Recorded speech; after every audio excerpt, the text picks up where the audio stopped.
ED के दर पर पहुंची पूजा, सवालों की हुई बौछार। एसी रूम में भी छूटे पूजा के पसीने। आखिर ऐसा क्या पूछा ईडी ने? मीडिया से बचती नजर आई पूजा। सवाल जवाब का खेल है शुरू। नमस्कार, आप देख रहे हैं न्यूज विंग और मैं हूं आपके साथ कीर्ति तिवारी। पूजा सिंघल, इन दिनों यह नाम हर किसी की जुबान पर है और इसकी वजह है काला धन। पूजा सिंघल इन दिनों ईडी के सवालों के चक्रव्यूह में हैं। 2 दिनों से लगातार पूजा ईडी के सवालों के जवाब दे रही हैं और मीडिया से बचती नजर आ रही हैं। मनरेगा घोटाला, आय से अधिक संपत्ति और भ्रष्टाचार के संगीन आरोपों से घिरी झारखंड की खनन और उद्योग सचिव पूजा सिंघल को ईडी ने किसी भी सूरत में रांची नहीं छोड़ने का निर्देश दिया है। बता दें कि ईडी के हर आरोपों को पूजा ने नकारते हुए कहा है कि वह निर्दोष है। ईडी ने पूजा से कई तरह के सवाल किए। ईडी ने पूजा सिंघल से पूछा कि सीए सुमन के घर मिले करोड़ों के कैश से आपका क्या संबंध है? सुमन के घर मिली महंगी गाड़ियां क्या आपकी हैं? आपके पति के अस्पताल के निर्माण में लगे 123 करोड़ कहां से आए? जिसका जवाब पूजा ने बड़ा ही तोल मोल कर दिया। ईडी के अधिकारियों के मुताबिक ईडी ने मनरेगा को लेकर पूजा सिंघल से सवाल किया।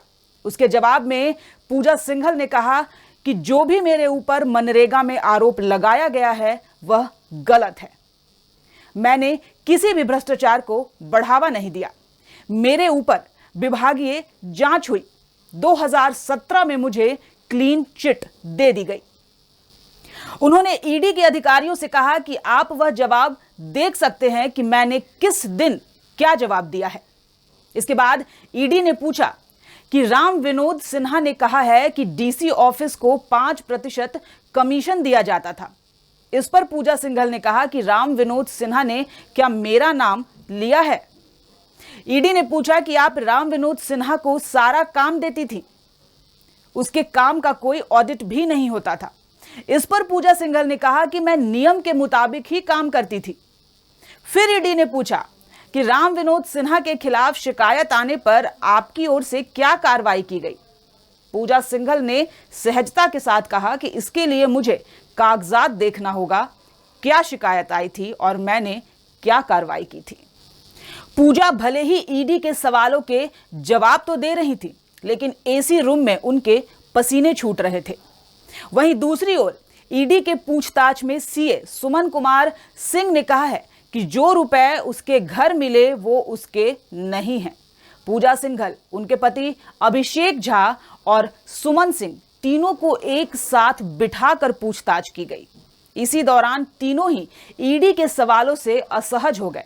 वहीं दूसरी ओर अभिषेक झा के अस्पताल की जमीन की जांच रिपोर्ट गायब होने का मामला भी सामने आ गया। पूजा से ईडी द्वारा पूछे जा रहे सवालों पर विपक्ष और सत्ता पक्ष का क्या कहना है, जरा आप ये भी सुन लीजिए। जेएमएम के लोग इतने बौखलाए हुए और कभी कभी मुझे उन पर तरस आता है। अरे भाई, यह सर्वविदित है कि ईडी केंद्र सरकार की संस्था है, सीबीआई केंद्र सरकार की संस्था है, सुप्रीम कोर्ट केंद्र में है। ये सारे के सारे संवैधानिक संस्था है। सरकार से क्या मतलब है? अब किसी आईएएस अधिकारी के यहाँ रेड होता है या उनके लोगों पर रेड होता है, जेएमएम को क्यों बौखलाहट है? जेएमएम को खुजली हो रही है, भाई उनको समझ नहीं आता। आप क्यों परेशान हैं? आप क्या इसको पर्दा डालना चाहते हैं इस चीज़ पर, या कहीं डर है कि आप पर भी इसकी आँच आएगी इसलिए परेशान है? आखिर परेशानी का सबब क्या है? ईडी की जो कार्रवाई विगत 4 दिनों से चल रही है, अभी तो कई तथ्य उजागर होंगे, क्योंकि सीए सुमन कुमार, उनके पति अभिषेक झा, अब पूजा सिंघल से कल पूछताछ हुई है। तो कोई पहली और अंतिम पूछताछ नहीं है, आगे भी पूछताछ होती रहेगी और निश्चित रूप से इस क्रम में काफ़ी तथ्य उजागर होंगे। तो क्रॉस क्वेश्चनिंग और उसके अलावे आमने सामने बिठाकर जो पूछी जाती है बातें, तो उसमें बहुत सारे राज खुल सकते हैं। आने वाले दिनों में देखना होगा कि किस किस तरह की बातें सामने आती हैं, कितना गहरे षड्यंत्र थे, इन लोगों ने किस तरह से झारखंड को खोखला किया, कैसे ब्लैक मनी का इस्तेमाल अपनी समृद्धि के लिए किया। और ऊंचे ओहदे पर बैठा हुआ व्यक्ति जिसका आचरण इस तरह का हो तो निश्चित रूप से समाज में गलत संदेश जाता है। तो जो दोषी है, हमें लगता है कि रघुवर दास के शासनकाल में और बीजेपी के शासनकाल में करप्शन हुआ है, उसी का अब नोट भी होगा तो नोट गिनवा लीजिए, अब देख लीजिए कब का नोट होगा। इस सामने आपका जो इससे बड़ा प्रूफ और क्या होगा? जो नोट पकड़ाया है मैडम, वो नोट देख लीजिए कब छपा है, 7 केस है, कब का नोट है, ये भाजपा के शासनकाल का नोट है। आईएएस अधिकारी पूजा सिंघल से ईडी की पूछताछ लगातार जारी है, तो वहीं विपक्ष इस बाबत जिस तरह से सरकार पर हमलावर है और पूछताछ के क्रम में बड़े खुलासे की उम्मीद कर रहा है, वहीं अब सत्ता पक्ष भी ईडी की पूछताछ को जायज़ बताते हुए पूरी तरह से सही और गलत के फैसले पर निगाहें बनाया हुआ है। सत्ता पक्ष के भी जो अब तेवर है वो बदले नजर आ रहे हैं। सत्ता पक्ष के विधायक भी ईडी की पूछताछ को सही बता रहे हैं। बहरहाल देखने वाली बात होगी जिस तरह से मनरेगा घोटाले मामले में ईडी के द्वारा आईएएस अधिकारी पूजा सिंघल से पूछताछ जारी है। इस मामले को लेकर और क्या कुछ खुलासा होता है, इस मामले पर आईएएस अधिकारी पूजा सिंघल कितनी गिरफ्त में आती है। सहयोगी लखेंद्र के साथ रफी समी, न्यूज़ विंग, रांची।